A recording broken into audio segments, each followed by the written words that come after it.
Yeah. So this is found in sort of Matthew 5 and 6 mainly, right? The anger, the verse we were going to look at this morning is in Matthew 5. Yep.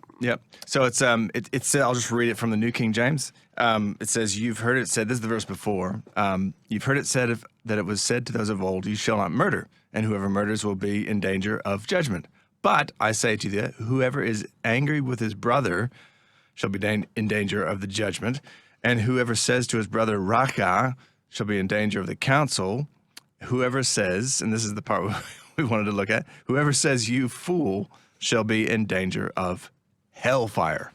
Wow. Hellfire. That's right. What's raka? Raka is a word that kind of just means empty or fool. Okay. So it's a little bit he's making the same point, just developing it.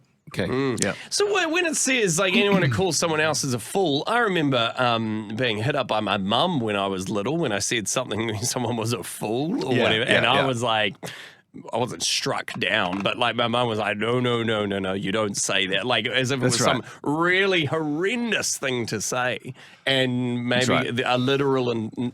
I don't think that my mum actually believed that, but you know, there's kind of this thing about if you call someone a fool, that's like condemning them to hell or yourself basically for saying it.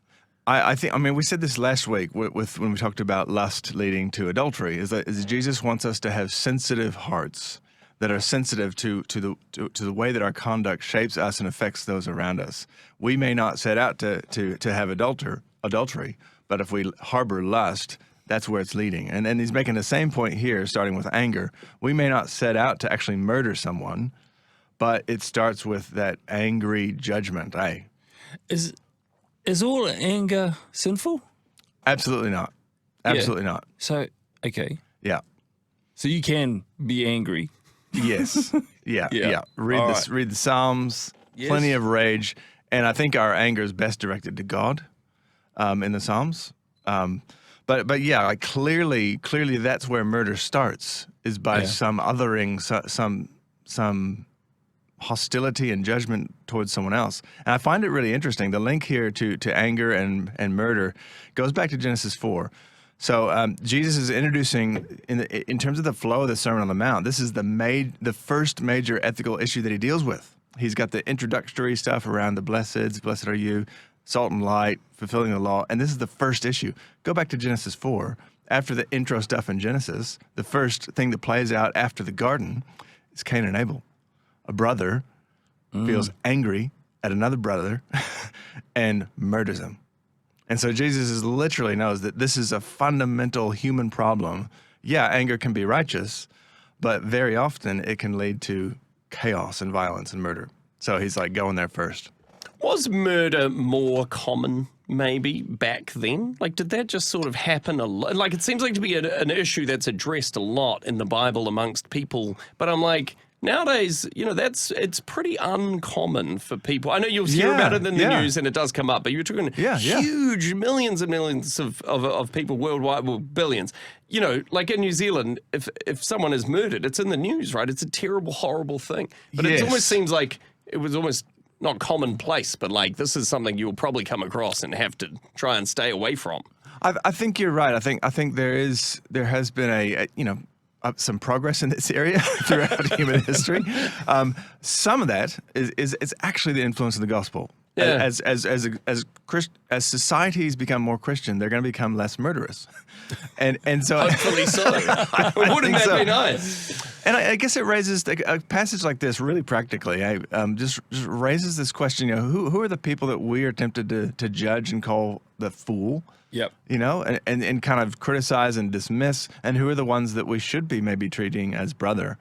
And I was thinking about this passage this morning, and you know what came to mind? In 2019. The mosque shootings in Christchurch. Yeah. You know the 71-year-old man who was shot. He saw the shooter coming towards him, and he said to him, he said, "Hello, brother. Hello, brother." Yeah. And I just think that's just something really profound about that. We should be able to acknowledge the dignity and the humanity of someone who is coming to take our life. I mean, that's Jesus would have us do that, I think. And he's warning against the opposite, where someone who's probably not even trying to kill us, we're calling them a fool, and we're othering them, and we're getting angry at them. That's where it starts. And so Jesus is wanting us to have very sensitive hearts. What is your heart towards your brother?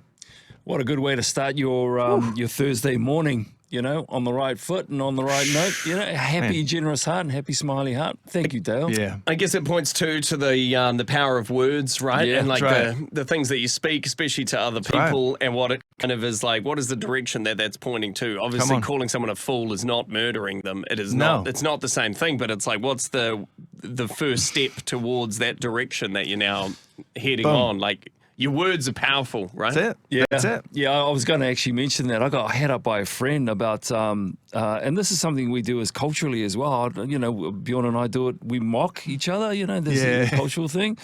And I got hit up by a really good friend of mine about, I was saying some stuff about my kids. Yeah. And he was just saying, just be careful what you say about your kids, And that has actually stuck with me for a long time. I wasn't intentionally, but there was this, So, to Bjorn's point, just be careful of the words that you say. It starts small, and then it gets a little bit bigger, and then it gets it doesn't go anywhere good. And I guess if you're addressing the small stuff, it's like Yeah. the bigger stuff often falls into. Fight the battles when it's small.